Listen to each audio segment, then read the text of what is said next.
Can a game be queer? What does it mean to queer something?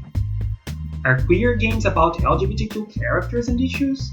And since we are talking about queer so much, what does that even mean? My name is Dimas, I am a queer game design student, and I'm going to try and answer some of those questions today.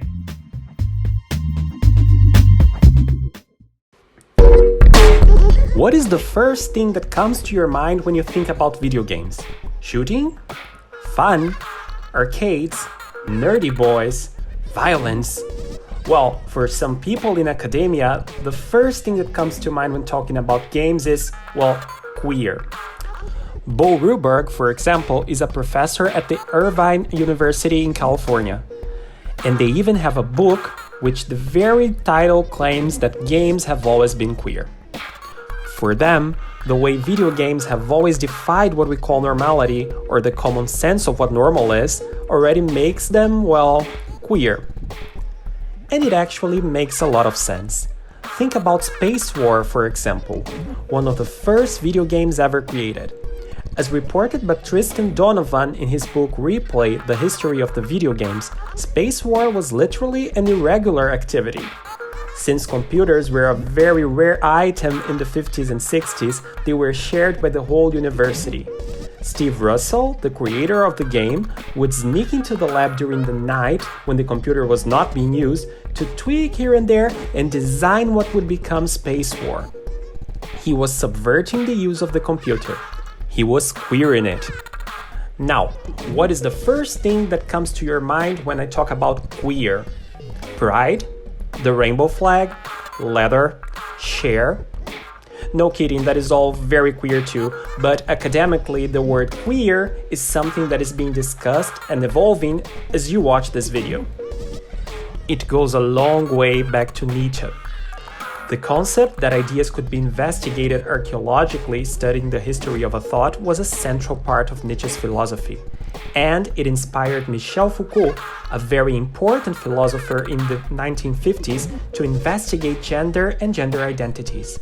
And by doing that, Foucault realized that gender was also an idea that evolved, shifted, and was established through time. This opened way for the creation of the queer theory. Judith Butler is one of the leading voices in this field. Here's what she says. We act as if that being of a man or that being of a woman is actually an internal reality or something that's simply true about us, a fact about us. Actually, it's a phenomenon that's being produced all the time and reproduced all the time. So to say gender is performative is to say that nobody really is a gender from the start. I know it's controversial, but that's my claim. So, this is a little bit of what queer is all about. As many other post-structuralist concepts, its creation envisions more than simply defining a group or a phenomenon. It also seeks to make people think about what is considered normal or natural, and then deconstruct it, making ways for new structures which will be themselves deconstructed, and so on. That's, by the way, what Nietzsche used to call eternal recurrence. But then you might ask, so every game is queer? Let's hear what Robert Young has to say about that. He teaches in the New York University and is also a game dev.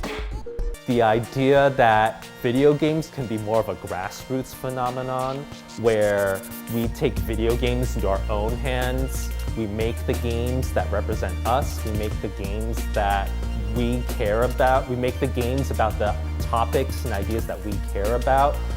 The video games can represent our politics instead of a corporation trying to weirdly tiptoe around politics.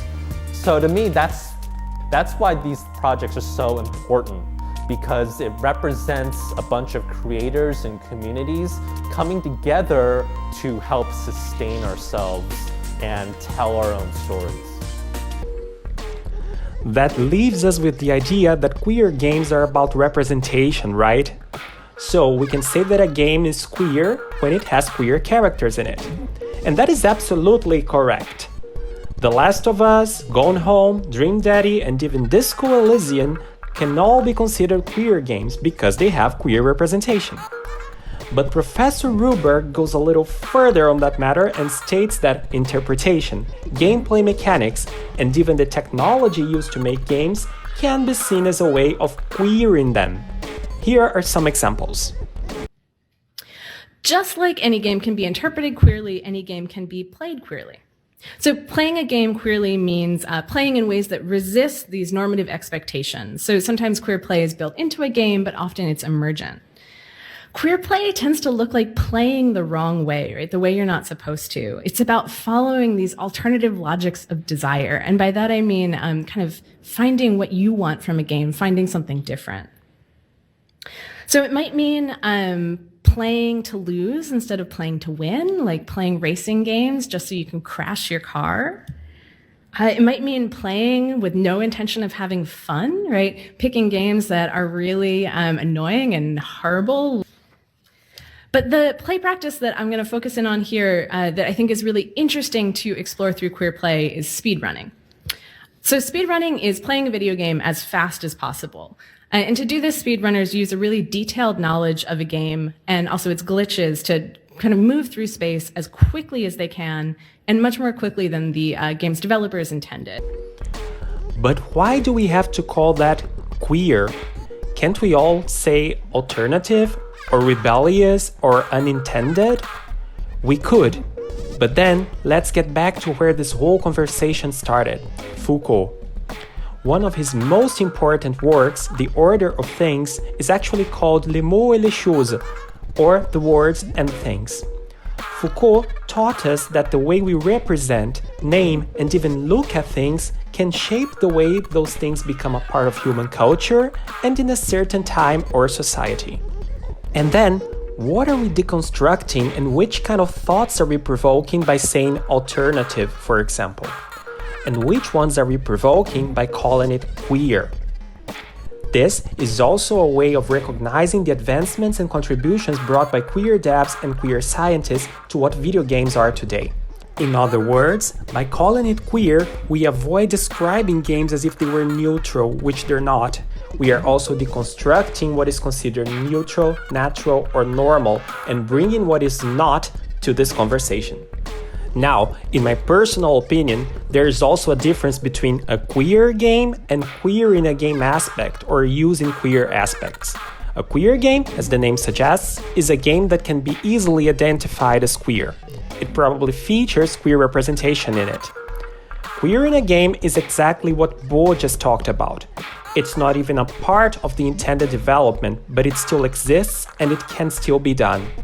It is that layer of subversion that will allow for new creativity, new trends, and ultimately might be changing the way we understand and define games. Just like queer theory already changed the way we understand and define gender and sexuality. What about you? What do you think about it? How are you queer in your games? Leave a comment and join the conversation. See ya, and thank you for watching.